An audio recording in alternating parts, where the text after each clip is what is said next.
Hi everyone, फिर से एक बार आप सभी लोगों का मैं स्वागत करता हूं हमारे इस एसएससी सीजीएल 2024 के प्रीलिम्स पेपर डिस्कशन में। आज हम इस वीडियो के अंदर डिस्कस करने वाले हैं आपके मैथ के सवाल जो कि पूछे गए थे 12 सितंबर की शिफ्ट नंबर 3 में। तो चलिए डिस्कशन को शुरू करते हैं। आपके इससे पहले या फिर इस शिफ्ट के बाद के जितने भी आपके शिफ्ट में पूछे गए आपके मैथ, जीके, रीजनिंग और इंग्लिश के सवाल हैं, वो आपको इस वीडियो के डिस्क्रिप्शन में डायरेक्ट लिंक मिल जाएंगे।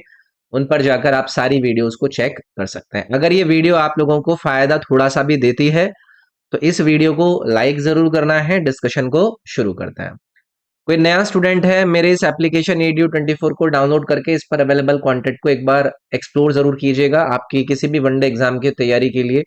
इसमें बहुत सारी चीजें अवेलेबल हैं, जैसे कि ये आपके जीके जीएस के आज तक के जितने भी एसएससी एग्जाम्स में पूछे गए क्वेश्चंस हैं उनका कलेक्शन आपको इस कोर्स में मिल जाएगा। इंग्लिश के क्वेश्चंस का कलेक्शन आपको इस वाले कोर्स में मिल जाएगा और ऐसे ही मैथ और रीजनिंग के भी कोर्स आपको मेरे ऐप पर नजर आएंगे। इनको आप एक्सेस करके अपनी तैयारी इसके साथ कर सकते हैं। अगर आप में से किसी को complete English, complete math, complete reasoning, complete GK करनी है तो ये 4 डिफरेंट डिफरेंट कोर्सेज मेरे ऐप पर अवेलेबल है। एक बार इनको ट्राई कीजिए और इस पर अवेलेबल कंटेंट को एक्सेस करके आप लोग खुद महसूस करेंगे आपकी तैयारी में ये जो कंटेंट्स हैं ये काफी आपको फेवर करेंगे। बाकी और भी चीजें हैं, हर एसएससी एग्जाम की टेस्ट सीरीज, रेलवे एग्जाम की टेस्ट सीरीज और बाकी के अन्य जो कोर्सेज हैं वो भी आपके अवेलेबल हैं। तो चलिए फिलहाल हम अपनी आज की डिस्कशन को शुरू करते हैं और ये रहा आपकी स्क्रीन पर आज का पहला सवाल। सवाल कह रहा है कि भारी बिंदु F से खींची गई दो सीधी रेखाएं एक वृत्त को A और B पर प्रतिच्छेद करती हैं, जिसमें FB बड़ा है FA से और C पर वो स्पर्श करती है। O वृत्त का केंद्र है, ACF की वैल्यू दी है, AFC की वैल्यू दी है और AOB का आपसे ये मान पूछ रहे हैं। तो एक बार ड्रॉ कर लेते हैं भाई। ये आपका सर्कल हो गया भाई। इस सर्कल पर एक स्पर्श रेखा आपने खींच ली। बिंदु इन्होंने कौन सा दिया है, F, और इस F बिंदु से एक रेखा जो आपने खींची है वो इस सर्कल को दो बिंदुओं पर काट रही है।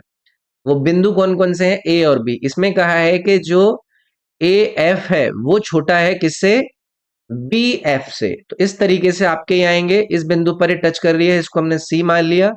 ये इसका केंद्र O है। अगर मैं इससे ये लाइन ड्रॉ करूं तो ये इस पर परपेंडिकुलर होती है। इससे मैं एक लाइन यहां पर भी ड्रॉ कर लेता हूं और यहां पर भी ड्रॉ कर लेता हूं। तो इन्होंने क्या बोला है, ACF, यानी कि ये वाला एंगल इन्होंने आपको दिया है 50। AFC यानी कि ये वाला एंगल दिया है इन्होंने आपको 30। तो ये वाला जो एंगल है ये कितना हो गया भाई आपका, 100 हो गया ना भाई। ये 50, ये 30, तो ये 100 होगा ना। ठीक है। अब इसके बाद आप लोग मुझे बताइए कि ये वाला जो पूरा एंगल होता है 90 डिग्री होता है। ये वाला एंगल 50 है तो ये बचा हुआ कितना हो जाएगा, 40 हो जाएगा। आपकी एक कॉर्ड पर दो आपकी रेडियस से एंगल बन रहे हैं, तो ये वाली जो रेडियस है ये वाली रेडियस है, दोनों साइड बराबर है। तो ये एंगल अगर 40 है तो ये वाला एंगल भी कितना होगा, 40 ही होगा।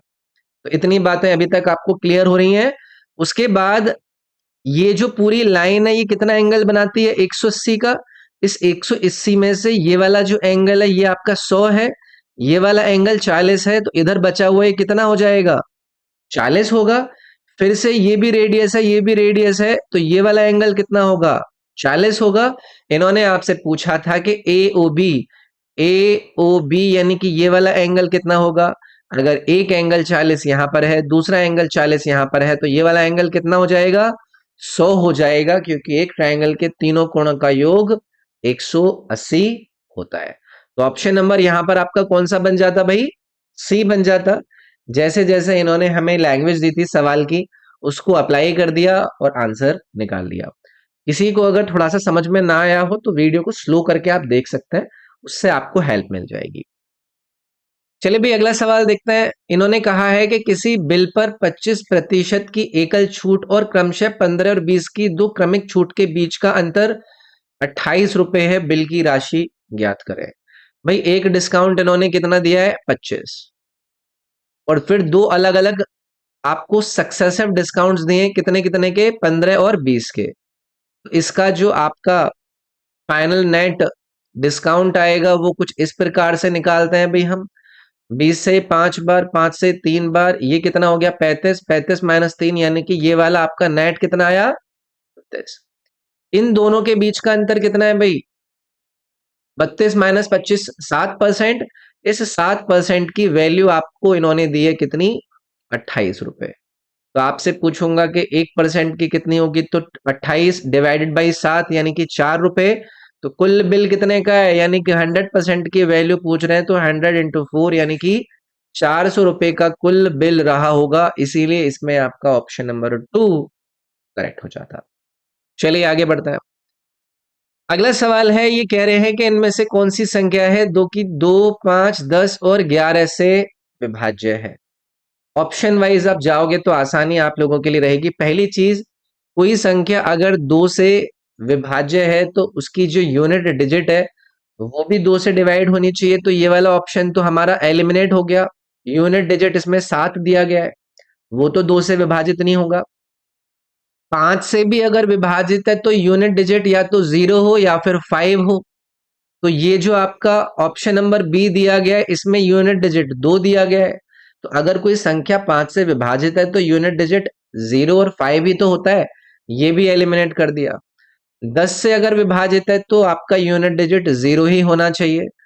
तो 11 की डिविजिबिलिटी एक बार हम चेक कर लेते हैं। तो पहले इस वाले ऑप्शन में चेक कर लेते हैं, जो आपके इवन प्लेसेस पर वैल्यूज है उनका जो डिफरेंस है इससे ऑड प्लेसेस के वैल्यू से, वो अगर 0 या फिर 11 आता है तो आपकी वो संख्या 11 से विभाजित होती है। तो यहां पर सम कीजिए, 0 और 2 2, 2 और 8 10, फिर आपका 7 और 9 16, 16 और 5 21।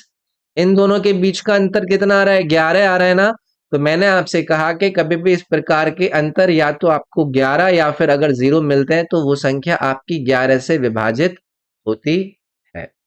5 से तो होगी होगी, 0 से आई मीन 10 से भी होगी होगी, 5 से भी होगी होगी और 11 से भी है। तो ये ऑप्शन नंबर 3 जो था ना, ये आपका करेक्ट हो जाता। चलिए आगे बढ़ेंगे। अगला सवाल है, पूछ रहे हैं यदि समीकरण ये और ये अनंत समाधान है तो ए और बी के मानों का योग क्या होगा। भाई अगर कभी भी दो इक्वेशंस के इनफाइनाइट सॉल्यूशंस होते हैं ना, तो ऐसी कंडीशन में x का कोफिशिएंट और y के कोफिशिएंट और कांस्टेंट वैल्यू के जो अनुपात होते हैं वो आपके एक दूसरे के समानुपाती होते हैं, यानी कि बराबर होते हैं। x का यहाँ पर कोफिशिएंट कितना है 2, यहां पर x का कोफिशिएंट कितना है 8। तो इन दोनों का जो अनुपात है वो किसके बराबर होगा, y का कोफिशिएंट कितना है 1, y का कोफिशिएंट कितना है b, इसके अनुपात के बराबर होगा। और ये भी अनुपात किसके बराबर होगा, कांस्टेंट के अनुपात, यानी कि a अनुपात 12 के। तो पहले इस इक्वेशन को अगर मैं सॉल्व करूं तो 2 से 4 बार कटा तो b की वैल्यू कितनी आ गई 4 आ गई। अगर b की वैल्यू यहां पर मैं 4 रखता हूं और इन दोनों को इक्वल रखता हूं तो 4 से 3 बार कटेगा और a की वैल्यू कितनी आ गई 3 आ गई। अब इन दोनों का आप लोगों से सम पूछा है तो इन दोनों का सम आपको क्या 7 नजर नहीं आ रहा है, तो ऑप्शन नंबर सी इसमें करेक्ट हो जाएगा। चलिए आगे बढ़ेंगे। 6700 की राशि 12% वार्षिक ब्याज दर पर 13 महीनों में कितना साधारण ब्याज कमाएगी। इन्होंने कितना समय लिया है 13 महीने। अगर मैं ईयर्स में पूछूं कि ये समय कितना है तो आप लोग कहोगे कि सर जी ये समय है 13/12 साल। तो सिंपल इंटरेस्ट निकाल लेते हैं भाई। सिंपल इंटरेस्ट कितना हो जाता है आपका प्रिंसिपल, जो कि इन्होंने 6700 दिया है, समय आपने निकाल ही लिया है, रेट इन्होंने कितना दिया है 12%, और अगर आपको दर निकालनी है तो आपको ये 100 करना पड़ेगा। तो ये 2 जीरो से 2 जीरो निपटा दो, ये 12 से ये 12 चला गया तो इसमें 13 की मल्टीप्लाई करके आपका उत्तर आ जाएगा। तो 13 सत्ते 91, 9 13 छिक्कम 87। तो 871 ये आपका पहला वाला ऑप्शन आया ना भाई, है ना, सही है ना, 78 और 9 आपका 87। तो ये वाला आपका ऑप्शन नंबर ए इसमें करेक्ट हो जाता। आसान है, बस आपको ये जो 13 महीने थे उनको साल में लिखने के लिए 13/12 लिखना था। आगे बढ़ेंगे। एक ट्रिग्नोमेट्रिक सॉल्यूशन इन्होंने आप लोगों को दिया है, इसको ट्राई करते हैं भाई। इन्होंने कहा है कि tan 4 थीटा और tan 6 थीटा का जो मल्टीप्लाई है वो 1 है, जहां पर 6 थीटा की वैल्यू दी गई है कि वो क्या है, एक एक्यूट यानी कि न्यून कोण है। तो cot 5 थीटा की वैल्यू आपको बतानी है। तो ट्रिग्नोमेट्री में आप लोगों को कुछ कंडीशंस पढ़ाई जाती हैं। वो कंडीशंस क्या होती हैं कि tan A और tan B की वैल्यू अगर आपको 1 दी जाती है तो इसमें आपके A और B का जो योग होता है वो किसके बराबर होता है? 90 डिग्री के बराबर होता है। कर दो भाई, ये जो 4 थीटा और 6 थीटा दिया गया है इसका योग किसके बराबर? 90 के बराबर। थीटा की वैल्यू 9 डिग्री आ गई। इसको यहां पर पुट कर दीजिए तो cot 5 इंटू 9 यानी कि cot 45 की वैल्यू कितनी होती है? 1 होती है। तो यहां से आपका ये ऑप्शन नंबर डी इसमें करेक्ट हो जाता। अगला है भाई, ये इन्होंने DI सवाल आप लोगों को दिया है, तो चलो एक बार इसको ट्राई करते हैं। हिंदी में मैं ऐड नहीं कर पाया हूँ वरना फिर आता नहीं वो स्लाइड पे, मैं बोल दूंगा आपको हिंदी में तो उससे आपको समझ में आ जाएगा। इस चार्ट को स्टडी करना है और फिर सवाल को आंसर करना है। ये जो चार्ट है ये बताता है टेक्स्ट बुक की प्रोडक्शन उत्पादन को हजारों में कौन कौन से साल में 18, 20 और 22 में प्रिंट हाउसेस दिए गए हैं ए, बी और सी में क्रमागत। रेशियो ऑफ टेक्स्ट बुक्स जिसको प्रोड्यूस किया गया प्रिंट हाउस बी के द्वारा 2018 में। 2018 में ये ब्लू वाला साइन है भाई। और कौन सी बुक की हम बात कर रहे हैं? बी वाली बुक। तो बी वाली बुक 2018 में कितनी प्रोड्यूस करी गई? 12। इसका अनुपात आपको बताना है कि जो टेक्स्ट बुक प्रोड्यूस करी गई प्रिंट हाउस सी के द्वारा 2020 में, 2020 में कौन सी बुक? सी। तो ये कितनी है? 9 है। ये आपको कुल मिलाकर निकालना था। तो 3 से 4, 3 से 3 यानी कि 4:3। ये ऑप्शन नंबर सी इसमें आपका करेक्ट होता। कुछ भी नहीं होता है, ये बस लेंथी दिखाने के लिए होता है कि जो नए स्टूडेंट्स हैं वो डर जाएं। आप लोग में से कोई भी डर मत जाना इन सवालों को देखकर, ठीक है? चलिए भी, फिर से एक और अच्छा सवाल आया है। ये भी एक बहुत ही बेसिक सी प्रॉपर्टी पर आधारित होता है। चलो ट्राई करते हैं इसको। ट्राइंगल ABD और FEC आपको यहाँ पर दिए गए हैं। ये है आपका ABD और ये है आपका FEC, ठीक है? इन्होंने कहा कि BAD की वैल्यू कितनी है? 60। BAD यानी कि ये वाला जो एंगल है ये इन्होंने कितना दिया है आपको? 60। उसके बाद इन्होंने कहा कि BD और EC क्या है? बराबर है। BD यानी कि यहां से लेकर यहां तक और ये जो EC है ये दोनों साइड्स बराबर हैं। ABD और FEC 90 है। ABD यानी कि ये और FEC यानी कि ये वाले दोनों वैल्यू क्या है? आपके राइट एंगल है। मैं यहाँ पर साइड ऐसे करके कर लेता हूँ, ठीक है? ये वाली साइड और आपकी ये वाली जो साइड है ये दोनों इन्होंने बराबर दी है। उसके बाद इन्होंने कहा कि AB और FE भी बराबर है, ये भी बराबर दिए हैं भाई ये। तो रेशो पूछ रहे हैं आपके इन BAD और FCE का। कुछ भी नहीं है इसमें, कोई भी परेशानी नहीं होगी आपको इस सवाल को करने में। पहली चीज तो ये है कि ये 90 है, ये भी 90 है। इसकी ये जो बेस है वो इसकी बेस के बराबर है, इसकी जो एक साइड है वो इसकी एक साइड के बराबर है। इसका ये जो एक एंगल है वो इन्होंने आप लोगों को कितना दे दिया है? 60 दे दिया है।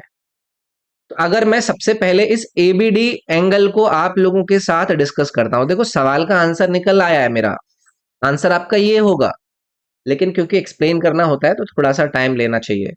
ये 90 था, ये 60 था, तो ये वाला एंगल कितना है भाई? इसमें 30 डिग्री है ना? इसी प्रकार से अगर मैं इस आपके FEC वाले ट्राइंगल को आपको दिखाऊं, इसमें ये वाला एंगल कितना दिया है इन्होंने आपको? 90 दिया है।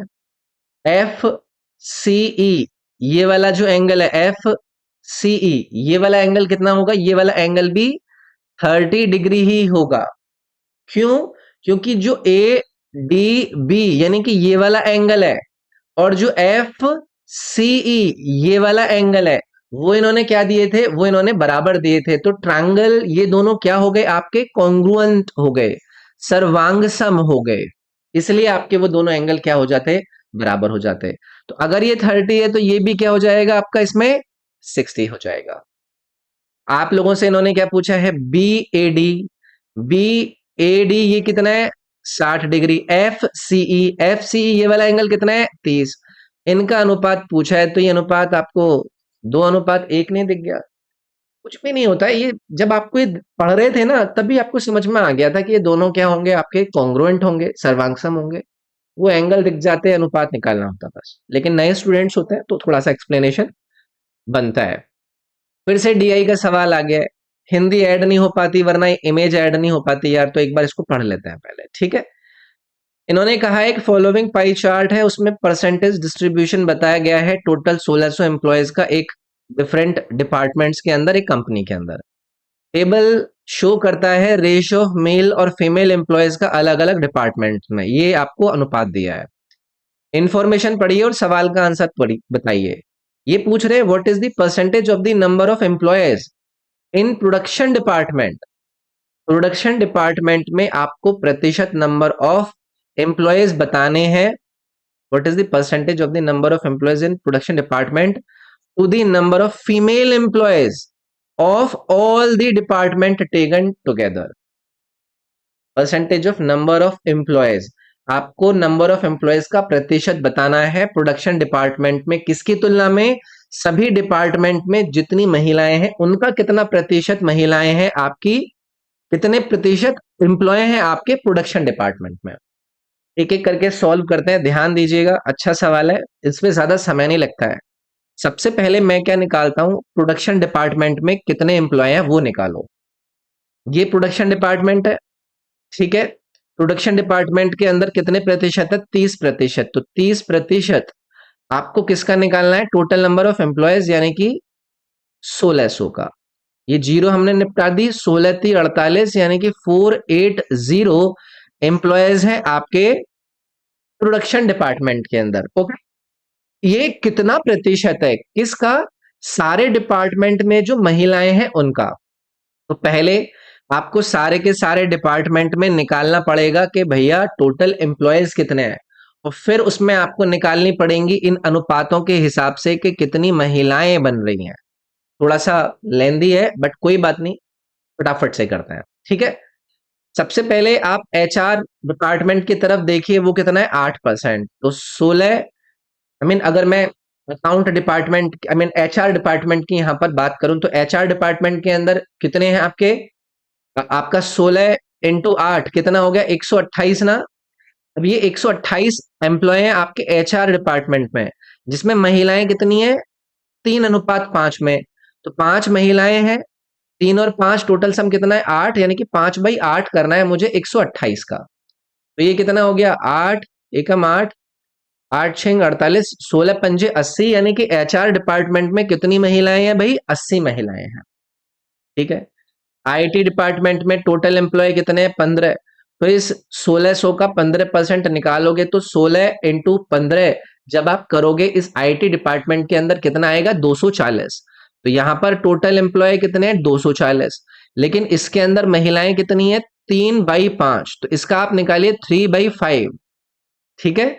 तो 3/5 जब आप यहां पर करोगे तो कितना आ गए? 5×4 = 20, 5×8 = 40, ठीक है। और इस 48 की आप 3 में मल्टीप्लाई करो, 48 × 3 जब आप करोगे तो वो कितना आएगा? 144। यानी कि आईटी डिपार्टमेंट में कितनी फीमेल, यहां पर मैं लिख लेता हूं, ठीक है। यहां पर लिखकर चलता हूं। एचआर में कितनी महिलाएं निकालनी है आपने? 80। आईटी में आपने कितनी महिलाएं निकालनी भाई? आईटी में कितनी निकाली थी? 15×16 करके निकाली थी ना, 144 आ गई। इसी प्रकार से आप अकाउंट में देखिए, 25% टोटल एम्प्लॉय, इसका 1/4 यानी कि 400 तो टोटल एम्प्लॉय हो गए। अब इस 400 का आपको क्या करना है? 7/10 निकालना है, क्योंकि अनुपात कितना है? 3:7 है ना। एक जीरो कर दीजिए, यहां से कितनी महिलाएं आ गई आपकी? 280। मार्केटिंग के अंदर आइए, 22%, 22 × 16 मार्केटिंग के अंदर अगर हम निकालते हैं तो मार्केटिंग के अंदर कितना बैठेगा? मार्केटिंग के अंदर भी निकालेंगे ना भाई, हम सबके अंदर हमें निकालना है। उसी हिसाब से तो हमें देखना होगा ना कि भाई हमारा कितना बनता है। All the department taken together है ना, ऑल डिपार्टमेंट्स की महिलाएं हमें निकालनी होंगी, है क्या नहीं? तो यहां पर फिर देखते हैं, इसमें आपका मार्केटिंग में 22 है तो 22 की 16 में मल्टीप्लाई करो, ये टोटल एम्प्लॉय हो गए। अब इसमें मार्केटिंग के अंदर आपकी महिलाएं कितने हैं? 4/11। 11 से आपका ये 2 बार, 4×2 = 8, और 16×8 कितना होता है आपका? 144। तो मार्केटिंग के अंदर कितने हो गए आपके? 144। 144 होता है। 16×8,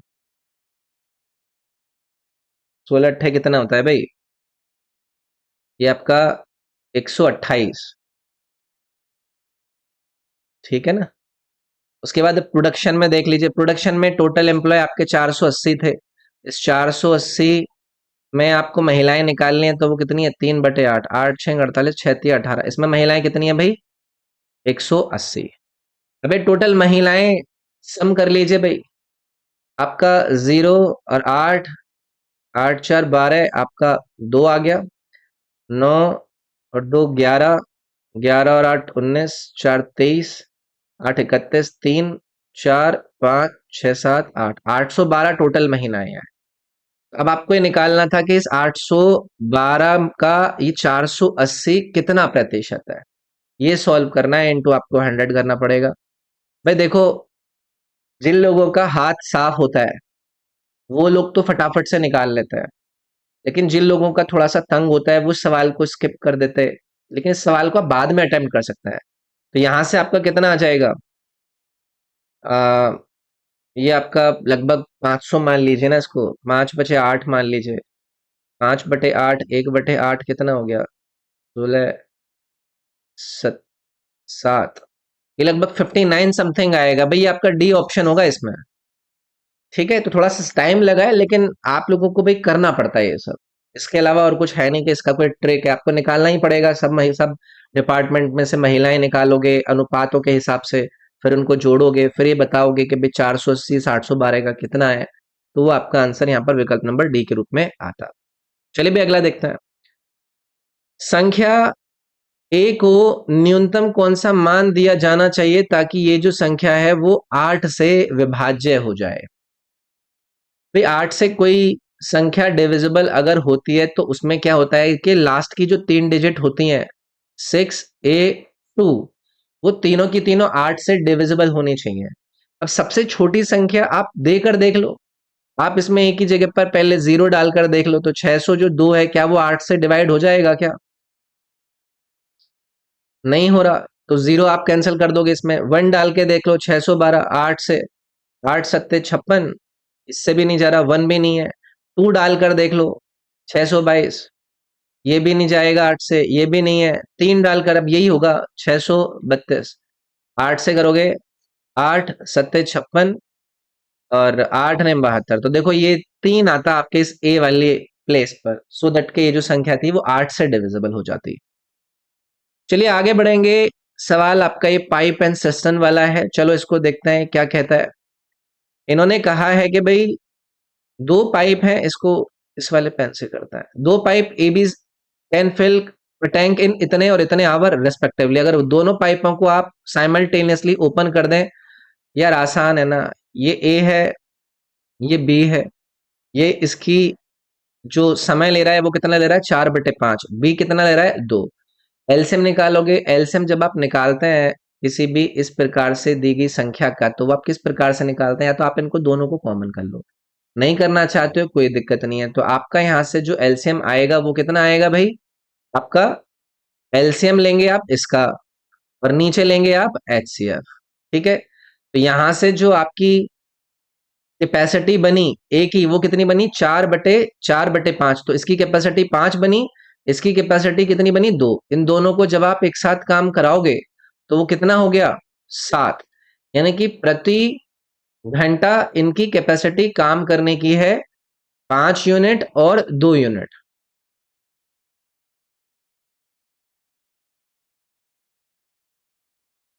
ठीक है ना, कुछ गड़बड़ करा है क्या मैंने इसमें, तो आसानी है। इसको आप ना फिर उसमें कर लो यार कन्वर्ट, क्योंकि आपका मिनट में आंसर आ रहा है ना। तो आप ये जो आपका 4/3 है, इसको आप अगर मिनट में करोगे तो ये कितना आ गया, 80 मिनट। ए 80 मिनट ले रहा है, बी कितना ले रहा है आपका, 120 मिनट। अब इन दोनों का जो एलसीएम है वो कितना हो जाएगा भाई, 240 हो गया।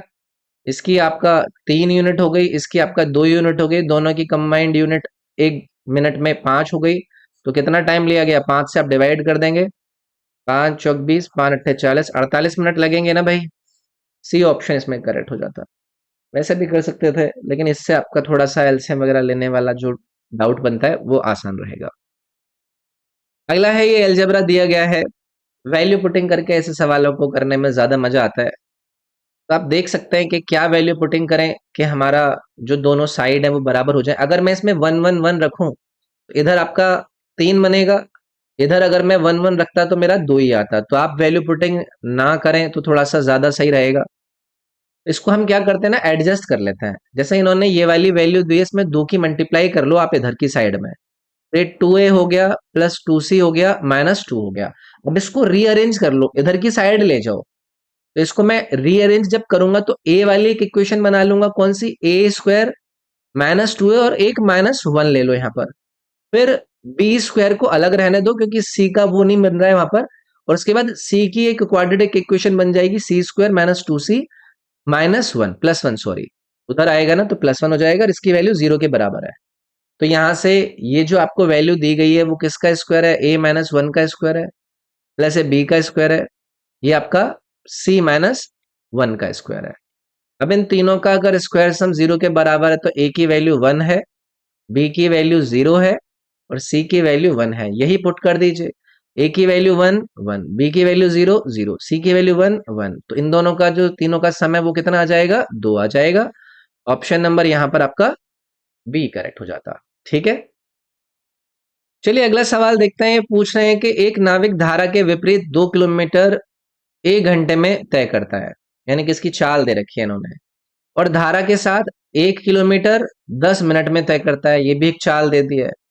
स्थिर जल में 6 किलोमीटर तय करने में उसको कितना समय लगेगा। भाई पहला इन्होंने दिया कि 2 kilometre against the current of stream को वो 1 घंटे में करता है, यानी कि जो स्पीड है इसकी, इसके करंट के अगेंस्ट में, वो कितनी है, 2 किलोमीटर प्रति घंटा, यही दिया है। फिर इसकी जो स्पीड है किसमें, अलोंग दी करंट, यानी कि with the current, speed with the current वो कितनी है, 1 किलोमीटर 10 मिनट में। तो अगर मैं 1 किलोमीटर 10 मिनट का मतलब कितना, 1/6 घंटे, तो स्पीड कितनी हो गई, 6 किलोमीटर पर आवर। अब इसके बाद इन्होंने क्या कहा कि 6 किलोमीटर स्टेशनरी वाटर में, ये बताइए कि कितना जो 6 किलोमीटर है वो कितने समय में करेगा। तो स्टेशनरी वाटर में इसकी जो स्पीड है वो कितनी हो जाएगी, 2 + 6/2। आपको पता है ना, जब हम स्टेशनरी वाटर में निकालते हैं तो अगेंस्ट और विद वाली जो स्पीड है उसका सम करके हाफ कर दो। तो स्पीड इन स्टेशनरी वाटर आपने निकाल ली 2 + 6/2, यानी कि 4 किलोमीटर पर आवर। बस आप समय निकाल दीजिए, कितनी दूरी ट्रेवल करनी है, 6, चाल कितनी है, 4, तो ये आपका कितना आ गया, 3/2। 3/2 का मतलब 1 घंटे 30 मिनट। ये आपका जो ए वाला ऑप्शन है वो करेक्ट हो जाता। अभी अगेंस्ट में आप वो करते कि x माइनस वाई की वैल्यू 2, आप उसको जब सिंप्लीफाई करते हैं तो आपकी जो स्टेशनरी स्पीड आती है वो इन दोनों की स्पीड का हाफ ही होती है सम करके, तो डायरेक्ट भी आप कर पाते हैं। अगला है find the value of X Y Z so as to satisfy the equation given below. इन तीनों इक्वेशन को कुल मिलाकर आपको भाई सॉल्व करना है। तो चलो कर लेते हैं भाई। यहाँ पर आपका मैं इन दोनों इक्वेशन को ले लेता हूँ पहले, है ना। तो इसमें क्या करते हैं भाई, दो अननोन को निपटाने के लिए हम कोई भी एक जो वो है आपका कांस्टेंट है उसको एलिमिनेट कर लेता है। तो इसमें x को एलिमिनेट करने के लिए मैं इधर 2 की मल्टीप्लाई कर लेता हूँ, इधर 3 की। तो ये क्या बन जाएगी, 6x minus 10y minus 4z equals to minus 92, है ना। और ये नीचे वाली इक्वेशन क्या बन जाएगी, 6x minus 6y plus 15z equals to 72।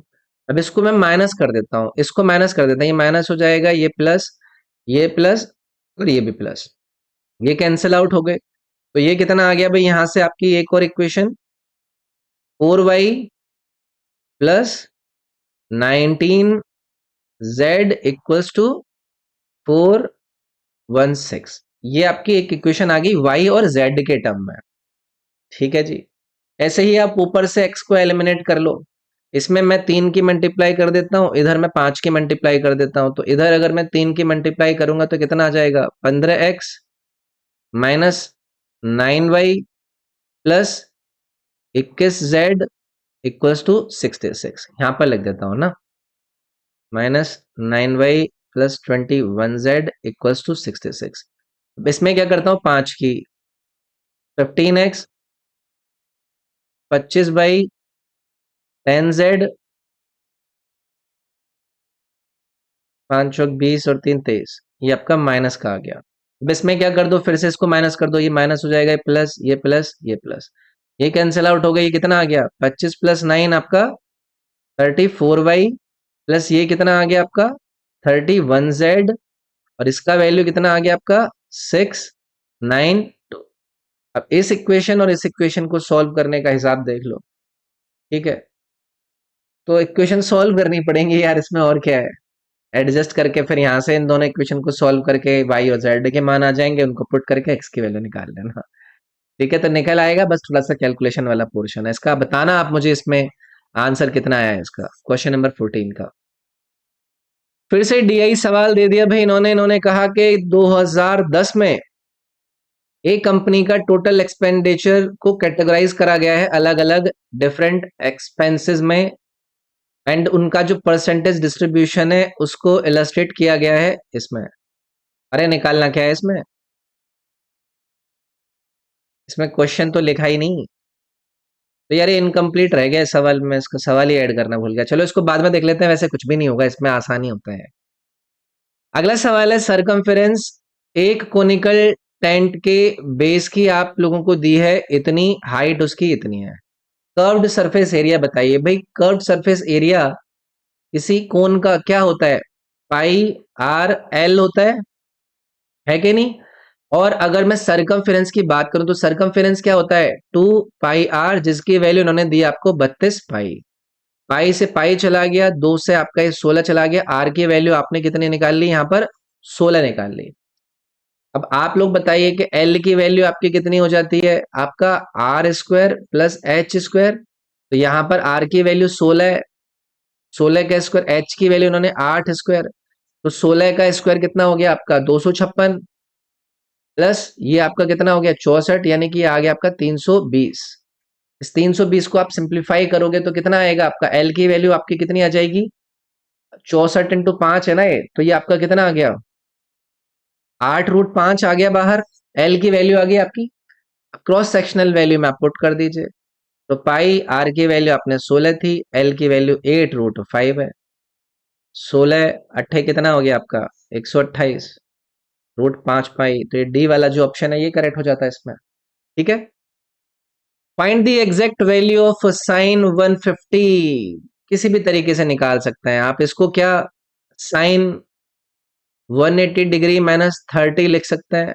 आप लोगों को पता है कि साइन 180 माइनस थीटा 180 होता है, तो साइन चेंज नहीं होगा, और क्योंकि 180 माइनस में तो साइन वहां पर आपका पॉजिटिव रहेगा, यानी कि ये आएगा साइन 30, और साइन 30 की वैल्यू कितनी होती है, हाफ, हाफ का मतलब 0.5, ठीक है।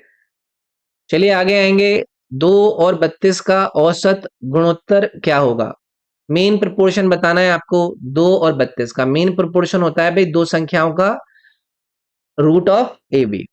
तो यहां पर मुझे क्या करना है, 2 × 32 की वैल्यू निकालनी है, जो कि हो गई √64, और जिसकी वैल्यू बाहर आ गई 8। तो यहां से ही आपका ऑप्शन नंबर बी निकल आया। अगला सवाल है, किसी वस्तु की बिक्री पर प्राप्त लाभ लागत का 320% है। यदि लागत में 10% की वृद्धि होती है और विक्रय मूल्य स्थिर रहता है, तो लाभ विक्रय मूल्य का कितना प्रतिशत हो जाएगा। यार अलग अलग तरीके से करने के इसके मेथड है।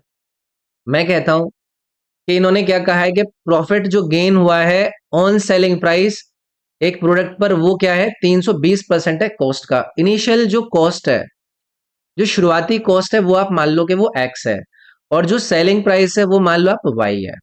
तो जो प्रॉफिट हो रहा है, वो प्रॉफिट कितना हो रहा है 320% ऑफ दी क्या इनिशियल प्राइस, यानी कि इसका 320% अगर मैं निकालूंगा तो प्रॉफिट कितना आया 3.2 एक्स आया। यही आया ना भाई, यहां से जो मैंने वो निकाला है, प्रॉफिट निकाला है। तो अगर मेरे पास प्रॉफिट है, प्राइस है, तो मेरे पास सेलिंग प्राइस यानी कि इस वाई की वैल्यू कितनी हो जाएगी प्रॉफिट प्लस जो इनिशियल प्राइस था, तो x प्लस 3.2 यानी कि कितना हो गया 4.2 हो गया ना भाई, ऐसे निकालते हैं ना।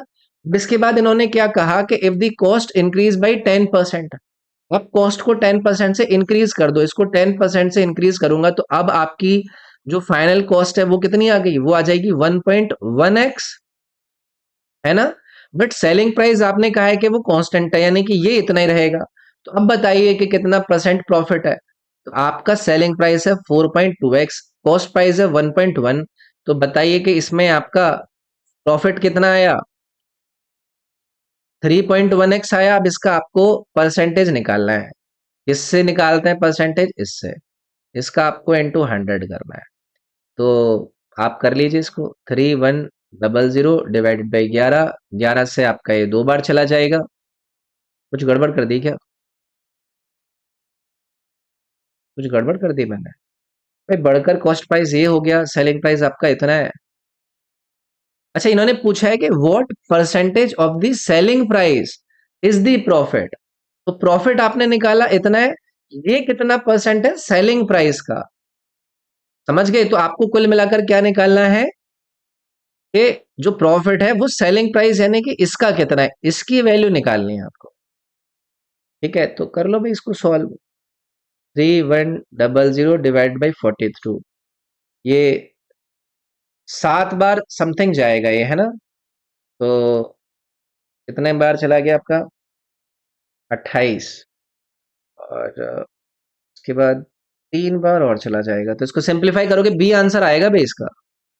इन्होंने सवाल में ये पूछा था कि जो प्रॉफिट है वो सेलिंग प्राइस का कितना है, तो प्रॉफिट हमने निकाला वो कितना आया हमारा 3.1x, सेलिंग प्राइस कितना है 4.2x, तो उसके बीच में परसेंटेज कंपैरिजन करना है इसमें। ठीक है, अगला सवाल ये पूछ रहे हैं कि एक वृत्तीय चाप जिसकी त्रिज्या 12 सेंटीमीटर है, केंद्र पर इतने डिग्री का कोण बनाती है, बने हुए क्षेत्रफल का परिमाप बनाना है। तो भाई जो परिमाप होता है क्षेत्रफल का, उसमें आपका क्या होता है, रेडियस आपकी 2 बार ऐड होती है और उसके बाद आपका ये जो कर्व लाइन है यानी कि जो आर्क की लेंथ है।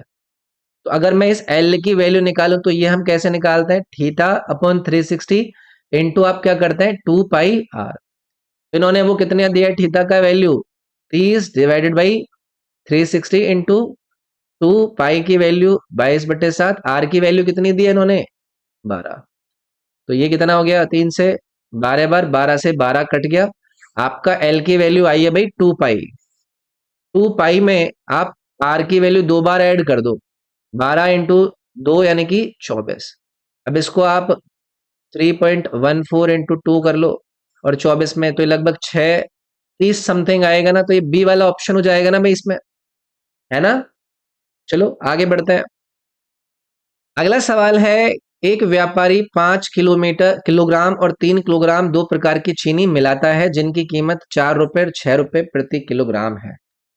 मिश्रण की प्रति किलोग्राम लागत मूल्य कितनी होगी। यार कुछ बचा इसमें, आपसे मिक्सचर का ये क्या पूछ रहे हैं, कॉस्ट प्राइस पूछ रहे हैं। तो कैसे निकालेंगे हम, जो मिक्सचर की टोटल कॉस्ट है उसको आप टोटल वेट से डिवाइड कर देंगे, तो टोटल कॉस्ट आपको यहां पर कितनी नजर आ रही है, 5 किलोग्राम, जिसकी जो कॉस्ट थी वो 4 रुपए थी, तो 5 इंटू 4 कितना हो गया 20। पहली वाली जो आपकी शुगर है, दूसरी वाली कितनी है 3 किलोग्राम, और कितने किलो है 6, तो 6 इंटू 3 यानी कि 18, और टोटल वेट कितना है आपका 5 और 3 यानी कि 8, डिवाइडेड बाई 8 करना है किसको, 38 डिवाइडेड बाई आपको 8 करना है।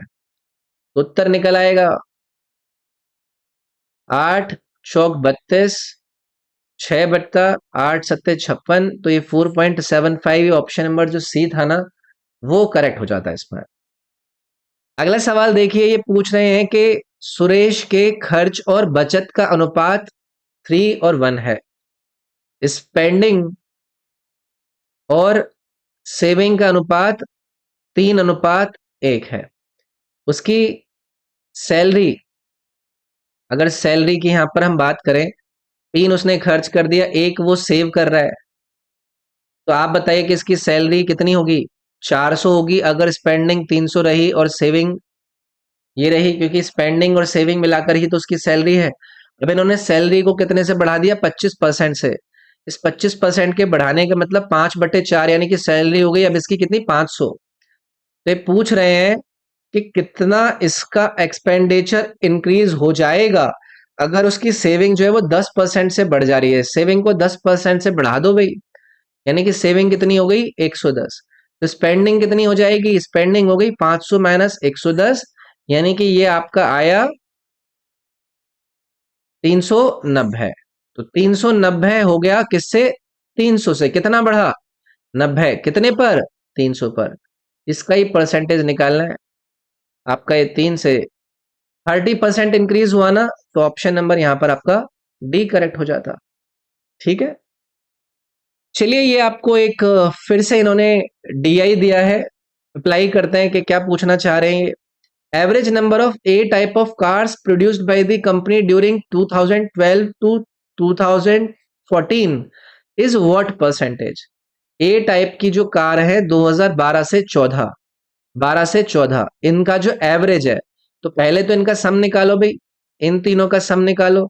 0, 5 और 5 10, और आपका ये 10, 18, 18 और 7 25, 2 तो 4, 5 6, और एवरेज अगर आप निकालोगे तो आप 3 से डिवाइड करोगे, ये एवरेज हो गया।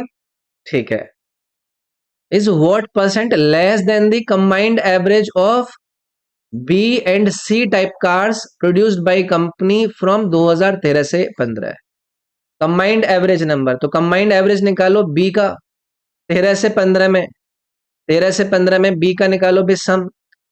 आपका 0, 4 और 2 6 5 11, 3 और 9 12, 4 और 3 7 और 2 9, ये बी का आया। सी का निकाल लो भाई, ये सी का है यहां से लेकर यहां तक। इसका सम कितना आया, 0, 9 और 5 14 और 7 21, 2 तो 4 5 और 3 और 3 6 और 2 8, ये सी का एवरेज आ गया। इसका आप कंबाइंड एवरेज निकालोगे तो ये 0 2 5 और 2 7 8 और 9 17, ये कंबाइंड एवरेज आ गया। अब इन्होंने कहा है कि भाई जो कार ए का एवरेज था 12 से 14 में, जो कि इतना है, ये कितने लेस है। इस 3 को तो आप हटा ही दो क्योंकि वो तो कट ही जाना है, परसेंटेज आप निकाल रहे हो। तो जो 7177720 है, इसमें से आप इसको माइनस करो, 02752, ये आपका 11 इतना आया ना भाई, इतना लेस है ना। तो ये जो लेस है ये आपको निकालना है। कुल मिलाकर बस इसको निकालना है आपका, किससे, जो आपका फाइनल वैल्यू आया है less than the combined average, यानी कि आपका जो कंबाइंड वैल्यू आया है उस कंबाइंड वैल्यू को आप लोग इसमें डालिए। कितना आया था कंबाइंड वैल्यू, ये वाला ना, तो 17,720 है ना, नहीं आएगा तो 11 बटे, इसको 11/18 कर ले, 11/18 कर लेते हैं एक बार। तो 1100 डिवाइडेड बाई 18, ये एक बार करके देखता है। कुछ गड़बड़ करा है भाई मैंने इसमें, कुछ कैलकुलेशन के अंदर गड़बड़ करी है। कुल मिलाकर एवरेज निकालना था, पहले आपको ए वाले टाइप के जो साल हैं, फिर बी और सी का कंबाइंड एवरेज, और फिर कितना परसेंट कम है वो हमें डिफरेंस निकाल के इसमें कैलकुलेट करना था। तो कैलकुलेशन में कुछ मिस्टेक कर दी, एक बार आप ट्राई कर लीजिएगा इसको, ठीक है। ये सवाल आपके आसान होता है। इसमें क्या है, इन्होंने आपको कॉस ए की वैल्यू दे दी है 6/7, है कि नहीं। अब आप लोग मुझे बताओ कि ये जो इक्वेशन दी है, इस इक्वेशन को अगर आप सिंप्लीफाई करेंगे कैसे, कि अगर मैं इसको 1/sin A plus cos A upon sine A upon 1/sin A plus cos A upon sine ए लिखता हूं, और यहां से साइन ए कॉमन ले लिया, यहां से साइन ए कॉमन ले लिया, तो वो कट जाएगा, यानी कि ऊपर बचा 1 प्लस कॉस ए, नीचे बता 1 माइनस कॉस ए। और कॉस ए की वैल्यू उन्होंने आपको दी है 1 प्लस 6/7, 1 माइनस 6/7, तो ये कितना हो गया भाई आपका 13/7 और 1/7, 7 से 7 कट गया, आंसर आपका 13 आ गया। ये है आपकी इस शिफ्ट का अंतिम सवाल। यदि त्रिज्या 9.6 इकाई है और केंद्रीय कोण 98 है, तो चाप की लंबाई क्या होगी। भाई लेंथ ऑफ आर्क अभी बताकर आया था ना आपको, थीटा बाई 360 इंटू 2πr। तो यहां पर थीटा की वैल्यू कितनी दी है इन्होंने आपको, 75/360 इंटू 2π, और r की वैल्यू कितनी दी है, 9.6। तो कर दो भाई इसको, है ना। 15×5 = 75, 15×2 = 30, 15×4 = 60, है ना। सही कर रहा हूं ना मैं। इसको दशमलव को हटा के नीचे 10 कर लिया, इससे आपका ये 2 बार चला गया, 2 से आपका ये 48 बार चला गया, 24 से आपका ये 2 इंटू 2π यानी कि 4π आपका यहाँ पर आंसर आ गया। तो बी ऑप्शन इसमें करेक्ट हो जाता। तो एक आधा सवाल इसमें थोड़े से लेंदी थे, कैलकुलेशन की जरूरत थी, जैसे कि इसमें हमें कैलकुलेशन की जरूरत है। इसको आप एक बार आंसर बताइए कि क्या आया।